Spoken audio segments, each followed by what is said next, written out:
الحلقة الثانية يابا، الحلقة الثانية من سلسلة شلون نشفت راح نحكي بيها عن التغذية. خلينا نبدي قبل ما لي اطول عليكم، بس لازم تشوفون الحلقة إلى حد آخر دقيقة لأن كلش راح تستفادون منها. حنحكي عن الشغلات اللي واجهناها وشلون حليناها، وكلش راح تعلمون معلومات جديدة بهاي الحلقة. فخلينا نبدي قبل. احنا بدينا بالتنشيف أو بدينا فترة الإعداد للبطولة كان يوم تقريبا 10/9.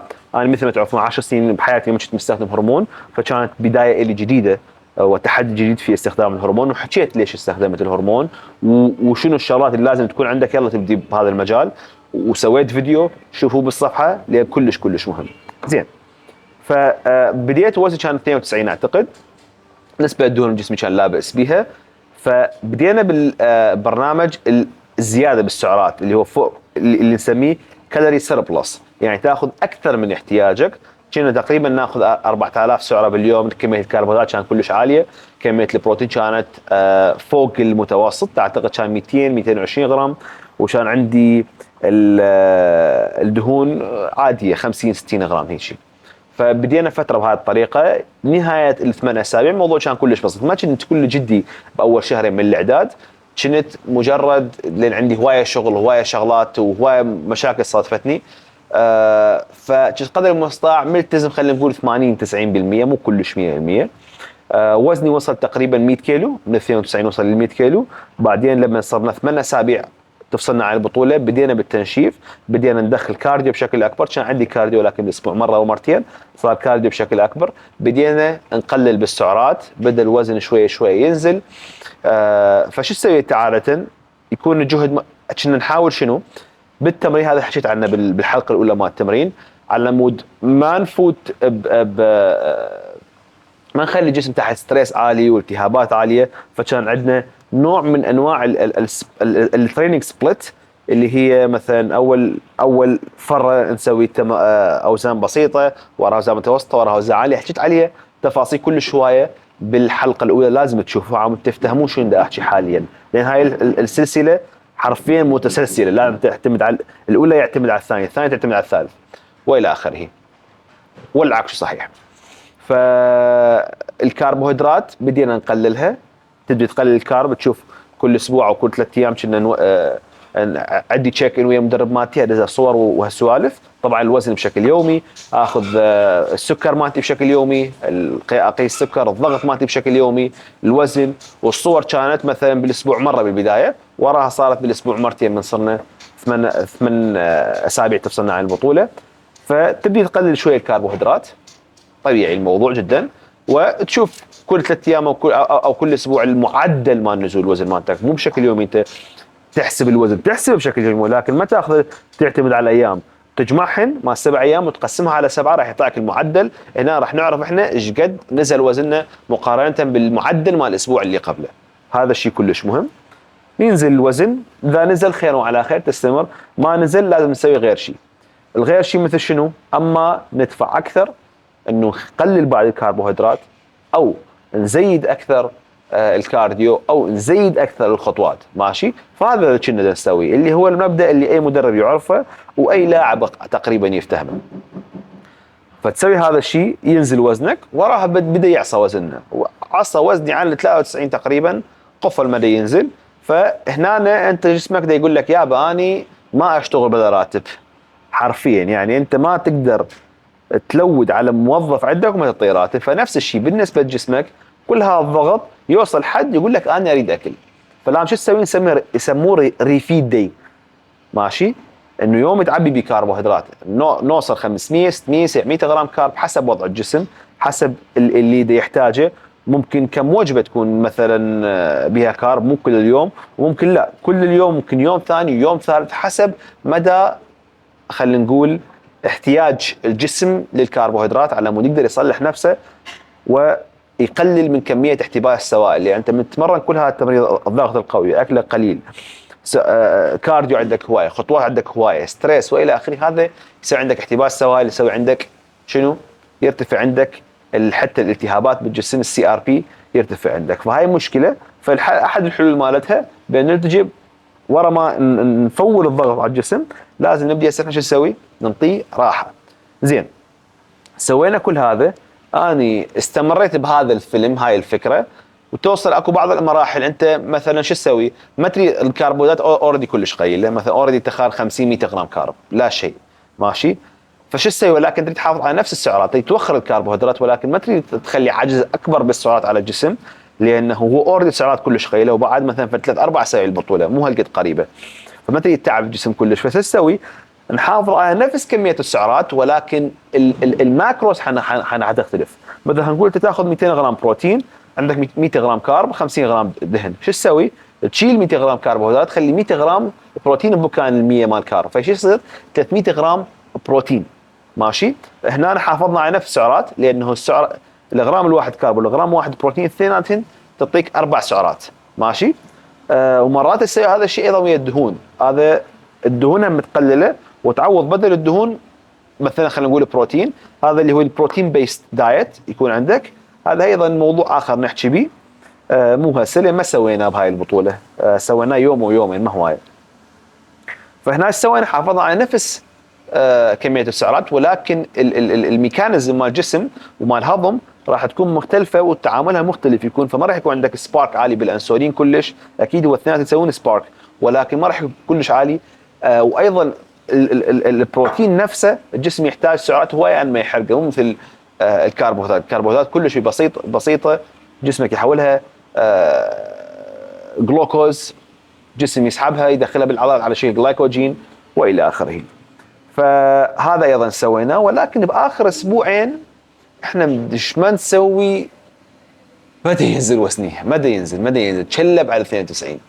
يعني انت وصلت مرحله انا اكل بس بروتين، مثلا خلينا نقول، من اقول بس بروتين يعني مو اقصد بس باودر بروتين كمصدر اكل، دا اكل بس بروتين، مثلا بس دجاج بس لحم، تفتهين بس مصادر بروتين، طبعا مع الاخذ بعين الاعتبار مثلا تكون كميه الدهون بها صفر، فاصفرها من الدهن، صار دجاج شيء اشعل ابو يبقى بقطع دهن والى اخره. فهذا الشيء سويناه، ماشي؟ ولكن بعد الجسم مدى يحرق، مدى ينزل كارديو فولناه صار باليوم مرتين، التمرين مالتنا 5 6 ايام بالاسبوع، اكو ايام حتى تروح 7 ايام بالاسبوع ومدى يفيد، يعني مدى يفيد. فعرفنا اكو فد عله، سوينا تحليل، رحت سويت الفحوصات طبعا راح احكي عليها بشكل ادق بالحلقه الرابعه، راح احكي بها على الهرمون. والله من سويت الفحص طلع هنا عندي المصيبه، عندي كان السي ار بي 20 هو اعلى شيء لازم يكون 5، فيعني جسمي التهاباته جدا جدا عاليه وهذا الشيء كلش مو زين، فمعناته حابس سوائل، لانه من المستحيل انت انا اكل باليوم 600 700 سعره اللي هي الطفل يمكن بوجبه ياكل هالقد، وما ينزل وزني، معناته اني وزني كدهون دا ينزل ولكن كاحتباس سوائل يوم عن يوم دا يزيد. فتشوف المشكله؟ ف يعني اي واحد يشوفني خلينا نقول عن البطوله، خلينا نقول 10 ايام 12 يوم، يقول لي يابا انت غلس على هاي البطوله، ارتاح انزل على غير بطوله لانه جسمك معبي دهون. ولكن انا كان شايفه كلش عالي، ولكن السوائل واحتباس مال السوائل والالتهابات بجسمي كانت كلش عاليه بحيث ندمر شكل جسمي. فهذا الفحص معناته شنو؟ معناته هم والاستروجين مالتي كان كلش عالي بالمفول، ما اعرف 150 130 ما اتذكر بالضبط، كان كلش عالي. فهذا يعني ايش راح يسوي؟ معناته احد الهرمونات اللي كنا ناخذها مضروب، من الهرمون مالتك مضروب، الاستروجين مالتك يفول. فقبل قطعنا معظم الاستيرويدز اغلبها، وعرفنا تقريبا يا هو كان بالمشكله، قطعناه وسوينا 10 ايام اني ما عندي تمرين تماما، انا 10 ايام ما شايف القاعه، لا تمرين لا كارديو، فقط خطوات واكل جدا جدا قليل. يعني جيت اقعد من اليوم فت 5 6 مرات، الله شاهد 5 6 مرات انا اقعد اجوع ما اعرف شو اسوي، افتر البيت وارجع انام. تفتين حتى كميه الالياف تاكل هوايه الياف، الخروج مالتك ما يكون مضبوط، يصير عندك مشاكل بالهضم اذا فوق اللازم، فما اقدرش تاكل مثلا هوايه خيار، هوايه خس، هوايه ما اعرف ايش، هوايه جزر، حتى لو سعرات تافهه بس مش تقدر تسوي هذا الشيء على مود الحفاظ على صحه الجهاز الهضمي، كان الجهاز الهضمي هم كان يصير بمشاكل، يعني عذاب كان. المهم من سوينا هذا الشيء وصلنا تقريبا 5 ايام عن البطوله وزني 91. فهنا اضطرينا ندخل يعني بعد ما يعني بعد جسمي دا يحاربني، لانه مثل ما قلت الاستروجين كان مفول وعندي التهابات كلش عاليه، فيراد له وقت طويل على ما تنزل. فهنا اضطرينا ندخل المدررات. صار نفذ مدرر بسيط جدا، ولكن من ال 91 نزل وزني لل 88 بيوم واحد، ليله يوم. قعدت الصبح جسمي يدوخ، جسمي كان يدوخ، يعني انا تفاجأت بيه. وقبل يعني قبل ما اروح اعطيك صوره او اوزن، انا حسيت بيه من لبست عندي نعال بالبيت البسه حش السامع تكرمون. الشعب مالتي كان يأذي، شعب رجلي كان يأذيني من هالقد نشافه. فكنت دائما من اني دي البس فتشي برجلي وما اتاذى، لانه الجلد مال كعب رجلي ما بقى بيه لحم ومي. ماشي. هاي فتره الاعداد اخر 5-6 ايام كله هيج. يعني من امشي حافي اتاذى. قبل ما اصعد على الميزان انا عرفت نازل في 3-4 كيلوات. فوزني 88 حلو، الصور كانت حلوه، المدرب فرحنا. انا بديت جسمي يستجوب، بدينا ندخل المدرب بشكل كلش بسيط تدريجي، لان المدرب كلش خطر، المدرب مو فد شيء سهل، لان ممكن يدمر عندك البالانس مع الصوديوم والبوتاسيوم وهالامور، بحيث انت جسمك يقوم ما يستقبل لا كارب لا اكل لا هاي كله، يفوت يطلع مرور الكرام، لانه ماكو املاح تلزمه، ماكو معادن تلزم الاكل وتلزم السوائل بجسمك، فالعضله تصير فلات.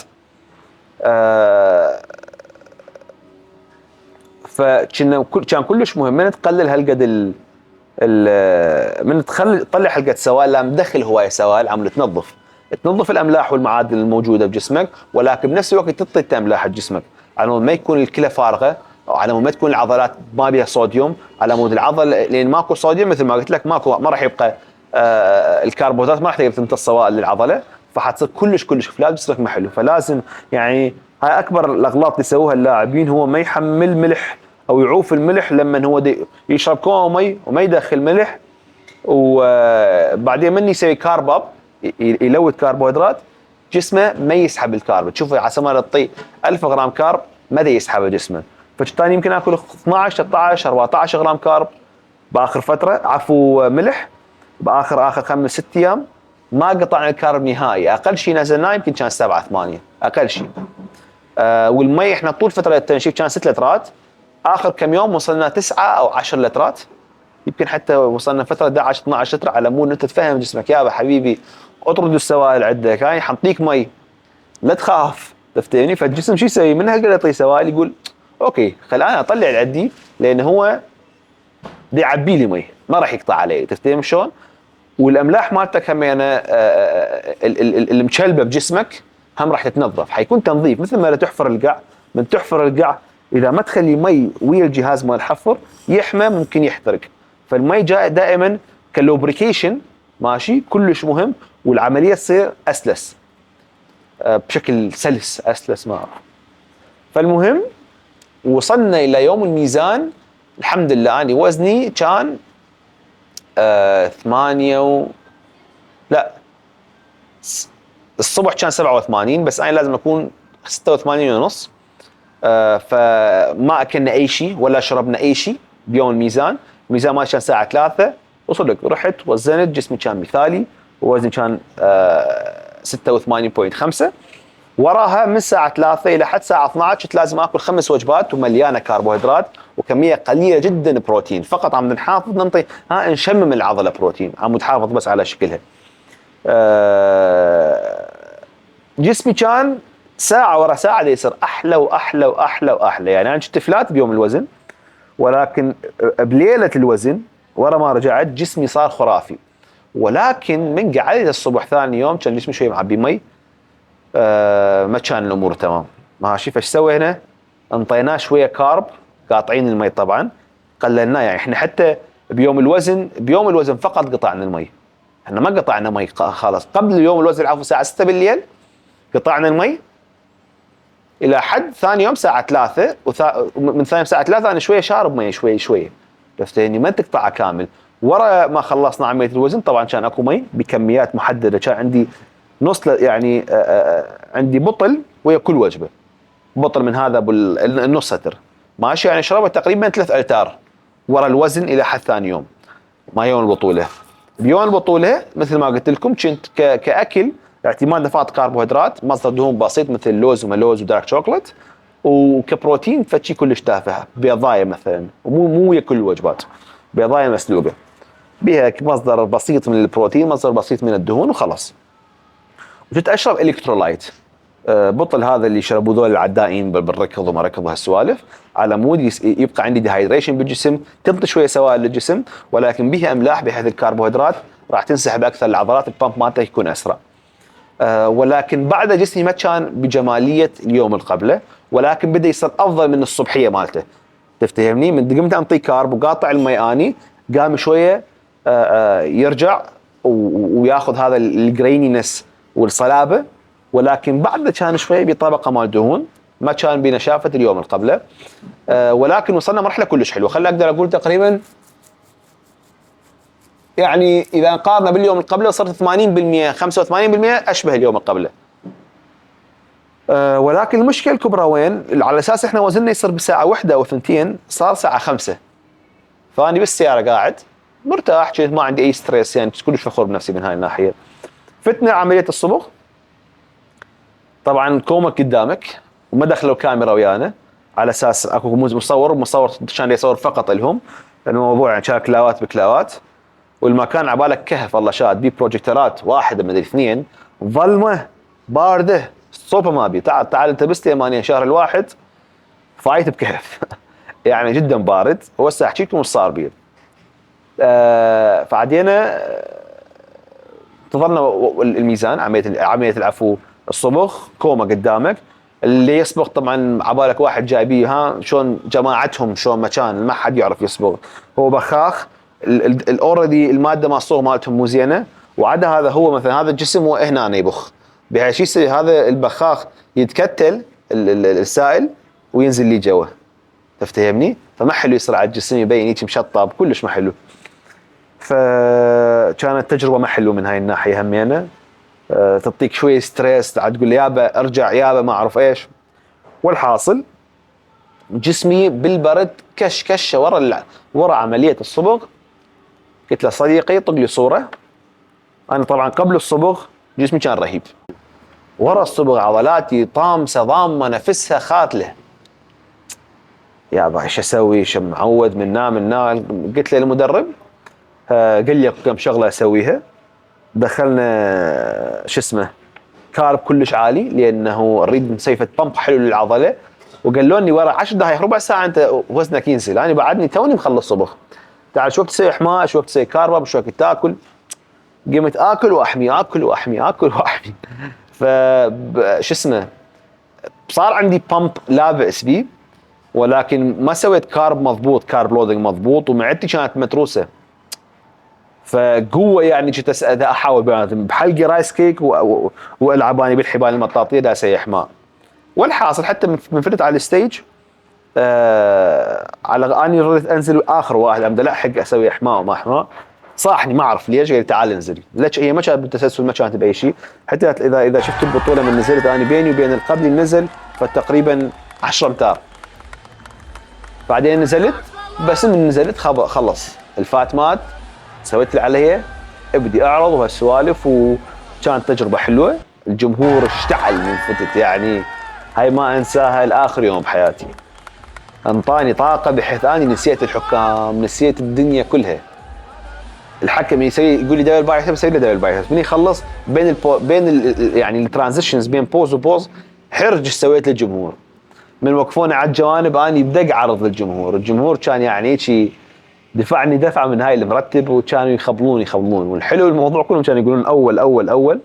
بعدين صارت النتائج طبعا ما شكلت بالتوب 5، والاسباب لحد يعني بصراحه ما اعرف بالضبط شنو السبب، وامتنعت. يعني هواي سالوني لان ايش سويت من خلصت عرض.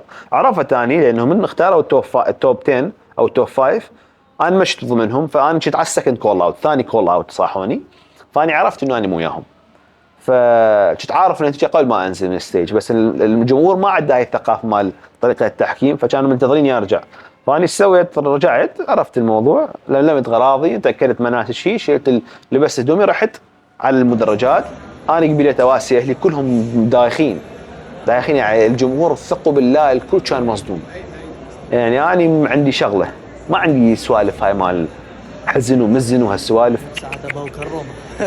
ايش قد انا تعبت اصلا هاي البطولة، وش قد كان عندي توقعات كبيرة و خلص تقبل امر الواقع. هسه ايش راح تسوي؟ تحافظ على كاركتر مالتك، على شخصيتك، على كرامتك، لا تحكي اي كلمة غلط. يجوز تصل جسمك كان سقط، وجوز لا، يجوز انظلمت، وجوز ايا كان.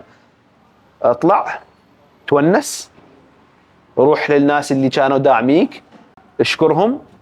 حتى سويت عرض انفرادي حلو يم المدرجات فوق برا يعني يم الباب، كان الجمهور كله هناك ودا يجون يطقون وياي صور هالسوالف. خلص خذها كرجل، ارجع للبيت. بس ما رجعت قبل البيت، كان اكو جماعه جاييني من اربيل، اخوتي يعني. فقعدنا وياهم وعزمناهم وسولفنا وهالامور، ولا كانه ما اكو شيء. المدرب مالي كان عند ميلاده نفس اليوم، كان عنده كآبة كلش قويه، امتنع عن الاكل وعن الحكي ويا الناس. اني من يمي انكسر قلبي، فحتى يعني اني اللي جيت اواسي مدربي، تفتهم؟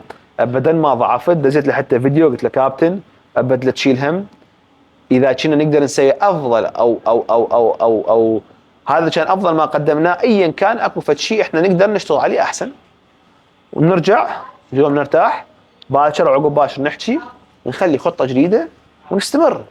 ماكو شيء يوقفنا. الوصول للهدف والوصول لمستر اولمبيا بالنسبه لي هو امر حتمي باذن الله. ماشي، ايا صار اي ظرف، اي مشكله، اي شيء صارت خلال هذا المشوار، هذا بالنسبه لي حيكون عائق لازم اني اكسره او اعبر من فوقه او الوف. المهم اني لازم استمر لقدام ايا كانت الظروف. احنا مستمرين، لا تشيل هم ولا تلوم نفسك على شيء. اي مشكله صارت قابله للاصلاح، ما دام صحتي تمام، وضعي تمام، اني متونس، جمهوري فرحان، فكل شيء خليه يولي. رجعت للبيت، امي كانت مسوي لي دليميه، الله كنت قايل لها عليها قبل البطوله بشهر. وشنو بعد؟ كانت مسويت لي كبه لبنيه، وبالليل وصيت همين حلويات. بس اليوم وها ما اكلت يعني بشكل خبال، يعني ما رحت اكلت برجر وبوتيتو وبوتيتو الامور، لا، حاولت اكل اكل صحي ولكن شوي مثلا بدهون ما يخالف، وخلص. من ناحيه التغذيه كانت، ورجعنا ثاني يوم كان عندي تصوير، اصلا صمت من الصبح لحد الساعه 6 العصر انا صايم ما ماكل، تفتهم؟ عم نطرد السوائل. هذا موضوع اخر احكي لكم به ان شاء الله. وسوينا فوتو سيشن كلش حلوه، راح انشر الصور مالتها قريبا. نشرت كم صوره اني بس، لا اكو صور تجنن. ف تجربه كلش حلوه، اتمنى الموضوع فاتكم. طبعا بيه تفاصيل كل شوي، ما اقدر اكون بدقه احكي على كل شيء، لازم يكون اكو زوم اوت، اللي هي مو حاله معينه انا اقدر احكي لكم عليها، وما اريد احكي لكم بالضبط انا شنو اكلت الغرامات والسوالف، لان اعرفكم تروحون تطبقوها واعرف راح تاذون، لان الموضوع مو هيك. اني نفسي البطوله الثانيه لازم اكو شغلات يعني ما اقدر اطبق نفس الشيء، لان ممكن اتعرض لامور تتطلب حلول مختلفه. فاشوفكم بخير، وشكرا على وقتكم، واتمنى منكم تشتركون بالقناه، تسوون لايك للفيديو، وتشاركون الفيديو يا اصدقائكم، لانه والله يعني انا احاول اشوف لكم الطريق مالتي مثل ما هو، واتقرب لكم على مود ما اخليكم تغلطون، وتجيكم المعلومات صافيه وحلوه وسلسه. شكرا لكم، ودائما تذكروا ان توقعوا من الظروف.